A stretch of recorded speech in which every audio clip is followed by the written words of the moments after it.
ಗೆಳೆಯರೇ, ಇವತ್ತು ನಾವು ಕ್ರೋಮ್ನಲ್ಲಿ ಅಥವಾ ಗೂಗಲ್ ಕ್ರೋಮ್ನಲ್ಲಿ ಸೇವ್ ಮಾಡಿರುವಂಥ ಪಾಸ್ವರ್ಡ್ಗಳನ್ನ ಯಾವ ರೀತಿ ರಿಮೂವ್ ಮಾಡೋದು ಅಂತ ಚರ್ಚೆ ಮಾಡೋಣ. ಗೂಗಲ್ ಕ್ರೋಮ್ನಲ್ಲಿ ನೀವು ಪಾಸ್ವರ್ಡನ್ನು ಏನಾದರೂ ಸೇವ್ ಮಾಡಿದರೆ ನಿಮಗೆ ಅದರಿಂದ ಏನಾದರೂ ತೊಂದರೆ ಆಗ್ತಾ ಇದೆ ಅಂದರೆ ಅದನ್ನು ರಿಮೂವ್ ಮಾಡಬಹುದು. ಯಾವ ರೀತಿ ಅನ್ನೋದನ್ನು ಪ್ರೊಸೆಸ್ ನಾನು ಹೇಳ್ತೀನಿ. ಕ್ರೋಮ್ ಆ್ಯಪ್ನ ಓಪನ್ ಮಾಡ್ಕೊಳ್ಳಿ. ಮಾಡಿದ ನಂತರದಲ್ಲಿ ಮೇಲ್ಗಡೆ ಪ್ರೊಫೈಲ್ ಒಂದು ಮೇಲ್ಗಡೆ 3 ಡಾಟ್ಸ್ ಮೇಲೆ ಕ್ಲಿಕ್ ಮಾಡ್ಕೊಳ್ಳಿ. 3 ಚುಕ್ಕೆಗಳಿರುತ್ತೆ ಇಲ್ಲಿ ಕ್ರೋಮ್ನಲ್ಲಿ ಮೇಲ್ಗಡೆ. ಆ ಒಂದು 3 ಚುಕ್ಕೆಗಳ ಮೇಲೆ ಕ್ಲಿಕ್ ಮಾಡ್ಕೊಳ್ಳಿ.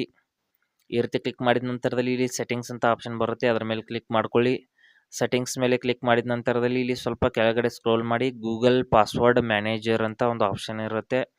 ಗೂಗಲ್ ಪಾಸ್ವರ್ಡ್ ಮ್ಯಾನೇಜರ್ ಅಂತ ಆ ಒಂದು ಆಪ್ಷನ್ ಮೇಲೆ ಕ್ಲಿಕ್ ಮಾಡ್ಕೊಳ್ಳಿ. ಗೂಗಲ್ ಪಾಸ್ವರ್ಡ್ ಮ್ಯಾನೇಜರ್ ಅಂತ ಇಲ್ಲಿ ನೋಡಿ, ಮತ್ತೊಂದು ಬಾರಿ ಹೇಳ್ತಾ ಇದ್ದೀನಿ. ಅದ್ರ ಮೇಲೆ ಕ್ಲಿಕ್ ಮಾಡ್ಕೊಳ್ಳಿ. ಮಾಡಿದ ನಂತರದಲ್ಲಿ ನೀವು ಸೇವ್ ಮಾಡಿರುವಂಥ ಎಲ್ಲ ಪಾಸ್ವರ್ಡ್ಗಳು ಇಲ್ಲಿ ನೋಡೋದಕ್ಕೆ ಸಿಗುತ್ತೆ. ಇದರಲ್ಲಿ ನೀವು ಯಾವ ಪಾಸ್ವರ್ಡನ್ನು ರಿಮೂವ್ ಮಾಡ್ತಾ ಇದ್ದೀರಾ ಆ ಒಂದು ಪಾಸ್ವರ್ಡ್ ಮೇಲೆ ಕ್ಲಿಕ್ ಮಾಡ್ಕೊಳ್ಳಿ. ಅಲ್ಲಿ ನೋಡಿ, ಈ ರೀತಿ ಕ್ಲಿಕ್ ಮಾಡ್ಕೊಳ್ಳಿ. ಯಾವ ಒಂದು ಪಾಸ್ವರ್ಡ್ನ ರಿಮೂವ್ ಮಾಡ್ತಾ ಇದ್ದೀರಾ ಆವಾಗ ಸ್ಕ್ರೀನ್ ಲಾಕ್ ಕೇಳುತ್ತೆ, ಅದನ್ನು ನೀವು ಒಂದು ಓಪನ್ ಮಾಡ್ಕೊಳ್ಳಿ. ಮಾಡಿದ ನಂತರದಲ್ಲಿ ಇಲ್ಲಿ ನೋಡಿ ಪಾಸ್ವರ್ಡ್ ಹಾಗೂ ಯೂಸರ್ ನೇಮ್ ಇಲ್ಲಿ ತೋರಿಸ್ತಾ ಇದೆ. ಅದರ ಕೆಳಗಡೆ ಡಿಲೀಟ್ ಅಂತ ಒಂದು ಆಪ್ಷನ್ ಇರುತ್ತೆ, ಅಲ್ಲಿ ಕ್ಲಿಕ್ ಮಾಡ್ಕೋಬೇಕು.